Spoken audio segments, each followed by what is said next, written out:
최재형도 수사심의위원회에서 다뤄야 한다는 말이 나오고 있습니다. 이건 숭어가 뛰니 망둥이도 뛰겠다는 격입니다. 2년 전이었죠. 22년 5월에 수산업자로부터 여러 뇌물을 받고 기소된 박영수라는 자가 수사심의위원회를 열어달라고 신청한 일이 있었습니다. 서울중앙지검이 아닌 대검에서 수사받겠다는 수작이었죠. 대검에 믿는 구석이 있다는 얘기였죠.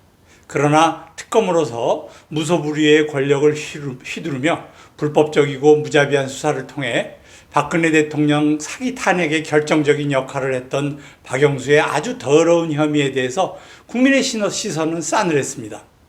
박영수의 부인이 무슨 포르쉐를 제공받았다는데 나이가 몇 살인지는 모르겠지만 72짝 저짝일 그런 노파가 포르쉐가 왜 필요한지는 지금도 의문입니다. 쓸모와 상관없이 뇌물이면 무조건 좋다는 것이겠죠. 수사심의위원회 부의 여부를 심사한 서울중앙지검의 검찰시민위원회는 수사심의위원회 열 필요 없다. 그냥 중앙지검에서 수사받으라는 결정을 내렸습니다. 결국 박영수는 구속됐고 유죄 판결을 받았습니다.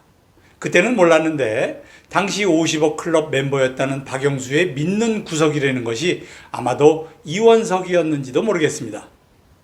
이원석이라는 자는 검찰총장을 하면서 문재인, 이재명, 김명수를 잡아 넣으라는 국민의 열망과 임명자인 대통령을 배신하고 이들에 대한 수사를 방해하면서 국민이 문재인, 이재명, 김명수를 잡아들이지 않는다고 윤 대통령을 원망하게 만든 장본인입니다. 모르긴 몰라도 그때 검찰시민위원회가 박영수 뇌물 사건을 수사심의위원회에 부의하기로 결정했더라면 박영수 역시 아직도 거리를 활보할 수 있었을 것입니다. 그랬던 박영수의 믿는 구석, 이원석이라는 자가 한사코 막으려 했던 문재인, 이재명, 김명수에 대한 수사 역시 혜성같이 나타난 이창수 중앙지검장의 눈부신 활약으로 구속을 눈앞에 두고 있습니다. 그런데도 퇴임이 며칠 남지도 않은 이원석이는 끝까지 발악하고 있습니다.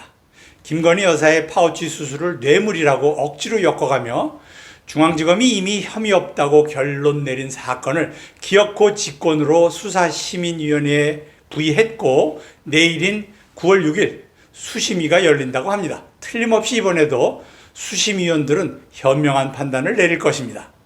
그런데 간첩이라는 최재형도 수사심의위원회에서 다뤄야 한다는 말이 돌고 있습니다. 이건 개나 소나 다 난동을 부리고 있으니 법치국가라서 그런가 대한민국이 좋기는 정말 좋은 나라인가 봅니다. 참내 미꾸라지 한 마리가 온 개천을 흐린다더니 이젠 그 미꾸라지가 최재형인지 이원석인지 분간조차 할 수 없습니다. 다행히 이자들이 생각하는 것처럼 대한민국은 그렇게 만만한 나라가 아닙니다. 검찰시민위원회가 박영수의 신청을 기각하고 서울중앙지검에서 수사받도록 결정한 것처럼 이번에도 현명한 판단을 내려줄 것입니다. 설마 저것들처럼 지각이 없겠습니까?